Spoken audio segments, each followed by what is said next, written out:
In the United States, the NFL stands as more than just a sports league. It is a cultural emblem. The Washington Redskins, with their storied history and passionate fans, exemplify the league's magnetic pull. In 1985, this fervor for football presented a unique opportunity for law enforcement. The U.S. Marshals Service, recognizing the allure of a live Redskins game, crafted a plan. They offered fans not just a chance to watch a game, but an all-inclusive experience. This strategy was Operation Flagship, a master stroke that blended the love for football with the art of deception. By promising free Redskins tickets, the Marshals set the stage for one of the most memorable sting operations ever. And while we're on the subject of deception, and the power that your personal information can hold in the hands of others, it is time for a quick word from the sponsors of today's video, Aura. In the modern age, your personal data is not only as sensitive as ever, it is now valuable. That is why data brokers can sell this information onto less scrupulous individuals and organizations. Have you ever actually taken the time to Google yourself and see just how much of your information is out there? Free for anyone to get a hold of? This is where Aura, today's sponsor, can help. They can let me know exactly who has been selling my information, but not only that, they contact them and opt out on my behalf. Stopping your information being sold can help to reduce the spam mail you get, but also reduces the chances of a hacker using your data, your personal accounts, or even bank accounts. Aura also does much more to protect me and my household from online threats. It's easy to set up and combines an antivirus, VPN, password manager, and more in one place for one affordable price. While many of us might have some of these things already, Aura is always on, keeping me safe and letting me concentrate on what I need to do without having to worry. Not using Aura is a bit like locking your front door but leaving the back door wide open. Since I value my privacy and security, as well as yours, you can go to or follow the link in the description to start your 2-week free trial now. Thanks again to Aura for sponsoring this video, and let's get back to seeing how protecting information and being careful about what is out there could have helped the people involved in Operation Flagship. The year was 1985. Among the NFL teams, the Washington Redskins held a special place, with their matches being some of the most anticipated. In the midst of this football frenzy, law enforcement authorities saw a unique opportunity. Authorities would send out invitations to wanted criminals, informing them that they had won free tickets to a Redskins game. But it was a trap. The tickets were fake, and the real prize awaiting these unsuspecting criminals was not a seat in the stadium, but handcuffs and a trip to jail. The operation was named the Flagship, not just as a nod to the grandeur of the plan, but also as a symbol of the authorities' innovative approach to capturing fugitives. This is not entrapment. This is just a method of bringing in the criminals. This isn't like an operation where you're getting them to do a criminal act. Against the backdrop of the 1985 NFL season, the tickets were just the beginning. Invite more than just a seat at the game. They were offered a complete luxurious experience. A brunch at Washington, D.C.'s prestigious convention center, transportation to and from the game, and the chance to win an all-expenses-paid trip to the year's Super Bowl. For any football fan, this was the ultimate dream, a chance to witness the biggest game of the year, live, without spending a penny. And every element was designed to deceive. The cheerleaders, mascots, and even staff from the fictitious Fist TV channel were all in on it, making the trap almost indistinguishable from a genuine promotional event. Multiple agencies came together, pooling their resources and expertise to ensure the plan's success.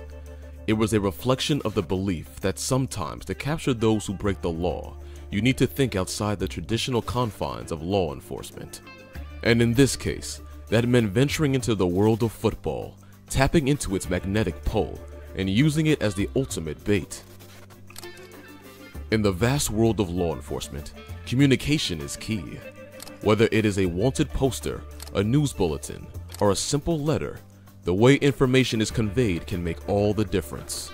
For Operation Flagship, the chosen medium was as old as time, a handwritten invitation.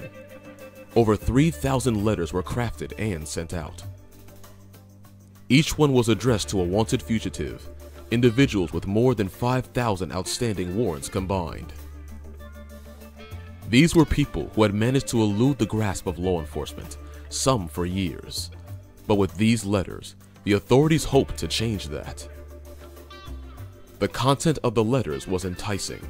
They congratulated the recipients on their incredible luck, informing them that they had won free tickets to an upcoming football game between the Washington Redskins and the Cincinnati Bengals. But there was more.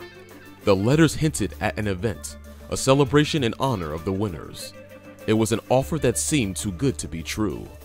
And for the fugitives who received these letters, the temptation was overwhelming. We're going to load you up on a bus and take you on down to the stadium and have a good day on us. And bring also some positive identification so that we know you're the winner. The genius of the invitations lay in their authenticity. They looked and felt genuine, from the quality of the paper to the official-looking logos. Every detail was designed to reassure, to dispel any doubts the recipients might have. And for many, it worked. Among the many details was a seemingly innocuous piece of information: the launch of a new television channel, Flagship International Sports Television, or FIST. Flagship International Sports Television was presented as the next big thing in sports broadcasting.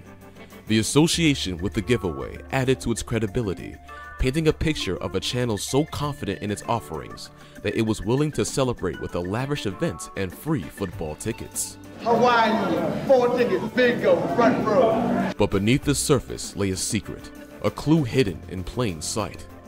The acronym FIST wasn't just a catchy name for a TV channel. It was a nod to the real architects of the operation.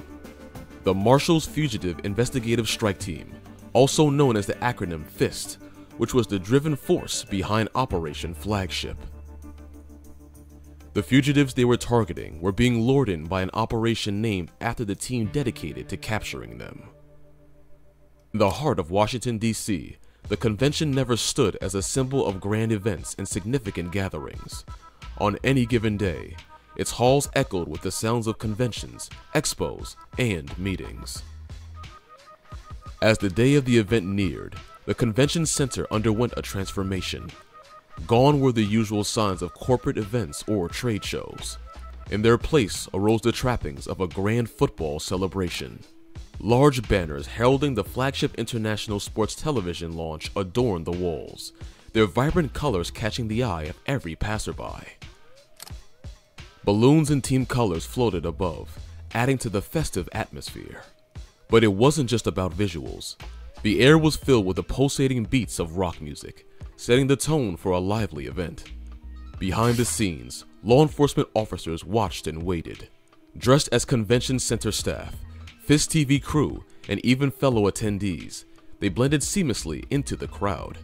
As the convention center buzzed with activity, they knew that the real show was about to begin, and they were ready. All in all, there were 166 members of the team, hailing from various offices and jurisdictions across the country. Each one had a specific role to play, a part carefully crafted to ensure the operation's success. As the event progressed, these officers kept a watchful eye on the attendees, looking for familiar faces from their wanted lists, waiting for the right moment to make their move. Guests, believing themselves to be the lucky winners of an exclusive football experience, streamed in. The check-in area, adorned with banners and staffed by seemingly cheerful FIST TV representatives, welcomed them, guiding them through the process. As each guest approached, they were greeted warmly, asked for their identification, and handed what appeared to be event materials. But beneath this veneer of normalcy, the covert operation was already in motion. Each ID presented was cross-referenced with a list of wanted fugitives. For those guests who were merely there to enjoy the event, the check-in process was smooth and uneventful. They were directed towards the main event area, blissfully unaware of the operation's true nature. But for the wanted fugitives, the process took a slightly different turn. Once identified, these individuals were subtly separated from the general attendees. Under the guise of being part of a special group of receiving additional perks, they were led to a separate area. To the fugitives, it seemed like just another part of the exclusive experience they had won.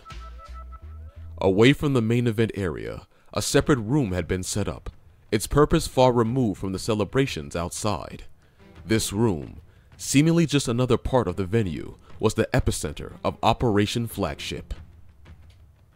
It was here that the real action would take place, away from prying eyes and unsuspecting attendees.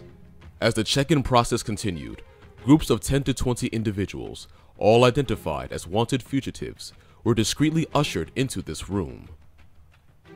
The decor matched the rest of the venue, and a chatty spokesperson greeted the guests, engaging them in light conversation and building rapport. This spokesperson, while appearing friendly and enthusiastic, was a trained officer. The fugitives, believing themselves to be part of an exclusive group, or perhaps winners of additional prizes, had no reason to suspect anything amiss.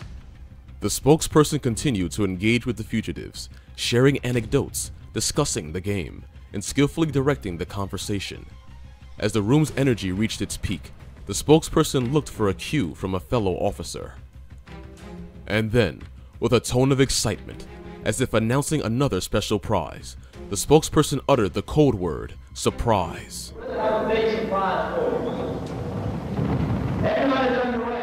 In an instant, the room's atmosphere transformed. Doors flung open as teams of U.S. Marshals and D.C. Metro police officers stormed in. The element of surprise was on their side, and they used it to full advantage. The fugitives, caught off guard, could barely process what was happening. Their faces, once filled with excitement, now registered shock and disbelief. Among them, 2 individuals stood out. They weren't just any fugitives, they were part of the top 10 most wanted list, making their capture even more significant. As the last pair of handcuffs clicked into place, the room, once filled with anticipation, now bore witness to the culmination of a meticulously planned operation. The code word surprise had lived up to its name, marking the climax of an operation that would go down in history as one of law enforcement's most ingenious stings. In today's digital age, information travels at the speed of light. A single tweet, a shared post, or a viral video can reach millions in mere minutes. But back in 1985, the landscape was different. The absence of social media platforms and the limited reach of the internet played a crucial role in Operation Flagship. The convention center was abuzz with activity, but outside its walls, the world remained largely unaware of the grand ruse taking place. The letters sent to the fugitives were the primary source of information about the event. There were no Facebook events to share, no tweets to retweet, and no Instagram stories to spread the word. This lack of digital footprint was Operation Flagship's secret weapon. The power of secrecy was paramount. By ensuring that the news of the ticket giveaway reached only the intended recipients, the authorities minimized the risk of leaks or tip-offs. There were no online forums for fugitives to cross-check the legitimacy of the event, no chat groups to share suspicions, and no way for them to validate the authenticity of their win. In the end, the operation stood as a testament to the importance of information control and the strategic advantages it can offer, especially in high-stakes operations where the element of surprise is crucial. In the annals of law enforcement history, Operation Flagship stands out not just for its ingenuity, but also for its efficiency. The aftermath of the operation revealed a success story that went beyond the mere capture of fugitives. It did a number of things. I mean, it arrested nearly 100 people in a fairly inexpensive way without any injury, and those people, if we hadn't run it, would still be out on the street. Traditional manhunts often involved extensive resources, from manpower to financial expenditures, but Operation Flagship flipped the script. Instead of chasing the fugitives, they were lured into a controlled environment, making the arrest streamlined and systematic. The expenses incurred in setting up the ruse were a fraction of what would have been spent on traditional manhunts. Moreover, the operation's design ensured that the arrests were made without any incidents of violence. This not only safeguarded the officers involved, but also ensured the safety of the apprehended individuals. The immediate aftermath of Operation Flagship was undeniably triumphant, with a significant number of fugitives apprehended in a single sweep. But the ripple effects of the operation extended far beyond that day. As word spread about the ingenious sting, several fugitives who had initially missed the event reached out, still hoping to claim their coveted football tickets. This lingering impact showcased the operation's reach, with its effects felt long after the convention center's doors had closed. But the lasting impact of Operation Flagship wasn't just in the numbers. It served as a reminder of the old age adage, if something seems too good to be true, it probably is. This lesson, while harsh for those who learned it firsthand, resonated with the broader public, serving as a cautionary tale about the dangers of unchecked greed and the allure of easy rewards. In the annals of law enforcement, Operation Flagship stands as a testament to the power of innovation and strategy. But more importantly, it serves as a reminder of the lengths authorities will go to ensure the safety and well-being of the public they vow to protect.